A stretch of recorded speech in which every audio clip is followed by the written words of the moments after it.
ദാരിദ്ര്യമില്ലാത്ത, ബാലവേലയില്ലാത്ത, തൊഴിലില്ലായ്മയില്ലാത്ത ഒരു ഇന്ത്യ എന്ന സ്വപ്നം യാഥാർത്ഥ്യമാക്കാൻ നമുക്ക് കഴിഞ്ഞോ ഇല്ല എന്നതാണ് സത്യമെന്ന് മുഖ്യമന്ത്രി പിണറായി വിജയൻ. വർഗീയതയുടെ ശക്തികൾ ജാതി പറഞ്ഞും മതം പറഞ്ഞും ഇന്ത്യ എന്ന വികാരത്തെ ഛിദ്രമാക്കാനുള്ള ശ്രമങ്ങൾ നടത്തുകയാണെന്നും ഇതിനെ ഒരേ മനസ്സോടെ ചെറുത്തു തോൽപ്പിക്കണമെന്നും മുഖ്യമന്ത്രി പറഞ്ഞു.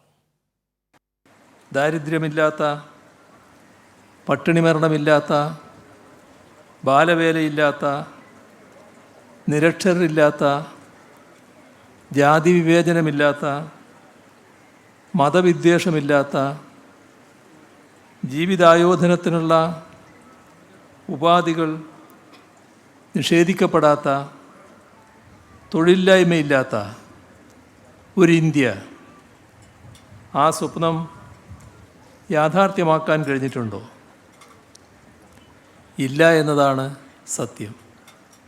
അതുകൊണ്ട് തന്നെ അതൊക്കെ യാഥാർത്ഥ്യമാക്കിയെടുക്കുന്നതിന് പുനരർപ്പണം ചെയ്യുക എന്നുള്ളതാണ് ഈ സ്വാതന്ത്ര്യ ദിനാഘോഷ വേളയിൽ നമുക്ക് കരണീയമായിട്ടുള്ളത്. സമഗ്രവും പൂർണ്ണവും പുരോഗമനോന്മുഖവുമായി രാഷ്ട്രത്തെ മാറ്റുക എന്ന സ്വപ്നം സഫലമായോ?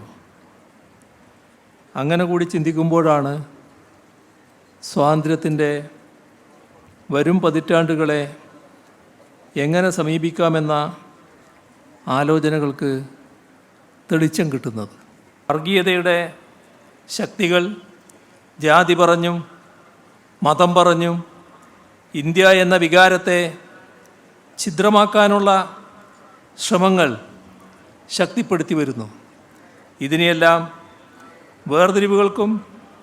എല്ലാ വേർതിരിവുകൾക്കും അതീതമായി ഒറ്റ മനസ്സായി ചെറുത്തു തോൽപ്പിക്കാൻ നമുക്ക് കഴിയണം.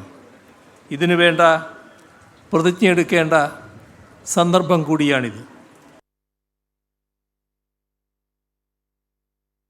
മാനസ ചേരുകയാണ് തിരുവനന്തപുരത്ത് നിന്ന്. മാനസ, 79ാമത് സ്വാതന്ത്ര്യ ദിനാഘോഷം തിരുവനന്തപുരത്ത് ഗംഭീരമായി പുരോഗമിക്കുകയാണ്. മുഖ്യമന്ത്രി സ്വാതന്ത്ര്യദിന സന്ദേശം നൽകി. എന്തൊക്കെയാണ് വിവരങ്ങൾ? തീർച്ചയായും സംസ്ഥാനത്തും വിപുലമായ സ്വാതന്ത്ര്യ ദിനാഘോഷ പരിപാടികളാണ് നടക്കുന്നത്. ഇപ്പോഴും സ്റ്റേഡിയത്തിൽ 29ാം സ്വാതന്ത്ര്യ ദിനാഘോഷ ചടങ്ങുകളൊക്കെയും തന്നെ നടന്നു വരികയാണ്. കൃത്യം 9 മണിക്ക് തന്നെ മുഖ്യമന്ത്രി സ്റ്റേഡിയത്തിലെത്തി ദേശീയ പതാക ഉയർത്തി പരേഡ് പരിശോധിച്ച പരേഡ് അഭിവാദം സ്വീകരിച്ച മുഖ്യമന്ത്രി സ്വാതന്ത്ര്യദിന സന്ദേശം കൈമാറിയാണ് എത്തിച്ചത്. സ്വാതന്ത്ര്യ ദിനത്തിൽ പ്രധാനമായും മുഖ്യമന്ത്രി എടുത്തു പറഞ്ഞത് ഈ രാജ്യത്ത് ദാരിദ്ര്യമില്ലാത്ത, അല്ലെങ്കിൽ ബാലവേലയില്ലാത്ത, നിരക്ഷരരില്ലാത്ത, തൊഴിലില്ലായ്മയില്ലാത്ത ഒരു ഇന്ത്യ എന്ന സ്വപ്നം യാഥാർത്ഥ്യമാക്കാൻ കഴിഞ്ഞിട്ടുണ്ടോ എന്ന ചോദ്യമാണ് ഉയർത്തിയത്. ഇല്ല എന്നതാണ് സത്യമെന്നും മുഖ്യമന്ത്രി പറഞ്ഞു. പക്ഷേ ഇവിടെ നമുക്ക് ഒരു മാതൃകയുണ്ടെന്നും അത് മഹാത്മാഗാന്ധിയാണെന്നും മുഖ്യമന്ത്രി ഓർമ്മിപ്പിച്ചു. ഒപ്പം തന്നെയാണ് കഴിഞ്ഞ പതിറ്റാണ്ടുകളിലെ ഇന്ത്യയുടെ ഏറ്റവും വലിയ നേട്ടം എന്ന് പറയുന്നത് ജനാധിപത്യം നിലനിർത്താൻ കഴിഞ്ഞു എന്നുള്ളതാണ്. ഇത് ഒരു ചെറിയ കാര്യമല്ല എന്നും മറ്റു രാജ്യങ്ങളിൽ പലതും പട്ടാള ഭരണത്തിലേക്ക് വഴുതി വീഴുന്ന ഒരു ഘട്ടമാണ് ഇത്. അതോടൊപ്പം തന്നെ ജനാധിപത്യം ഈ രാജ്യത്ത് ആത്യന്തികമായി ധ്വംസിക്കപ്പെടരുത് എന്നും മുഖ്യമന്ത്രി ചൂണ്ടിക്കാട്ടി. കാരണം വർഗീയതയുടെ ശക്തികൾ ജാതി പറഞ്ഞും മതം പറഞ്ഞും ഇന്ത്യ എന്ന വികാരത്തെ ചിത്രമാക്കാനുള്ള ശ്രമങ്ങൾ ശക്തിപ്പെടുത്തി വരികയാണ്. ഇതിനെ ഒരേപോലെ ഒറ്റക്കെട്ടായി ഒറ്റ മനസ്സായി ചെറുത്തു തോൽപ്പിക്കാൻ കഴിയണമെന്നും ഇതിനു വേണ്ട പ്രതിജ്ഞ എടുക്കേണ്ട സന്ദർഭം കൂടിയാണ് ഈ സ്വാതന്ത്ര്യ ദിനം എന്നും മുഖ്യമന്ത്രി ഓർമ്മിപ്പിച്ചു. ഒപ്പം തന്നെയാണ് ഭരണഘടനാ മൂല്യങ്ങൾ നിർബന്ധമായും നടപ്പാക്കാനുള്ളതാണെന്നും ചർച്ചയ്ക്ക് വിഷയമാക്കാനുള്ളതല്ല എന്നും മുഖ്യമന്ത്രി സൂചിപ്പിച്ചു. ഒപ്പം തന്നെയാണ് ഡിജിറ്റൽ സാക്ഷരത അടക്കമുള്ളവ കൈവരിച്ചുകൊണ്ട് പുതിയ കാലത്തിലൂടെ മുന്നേറുകയാണ്. നമ്മൾ എല്ലാവരെയും ഉൾക്കൊണ്ടുകൊണ്ടുള്ള ശക്തമായ ഒരു മുന്നേറ്റം തന്നെയാണത്.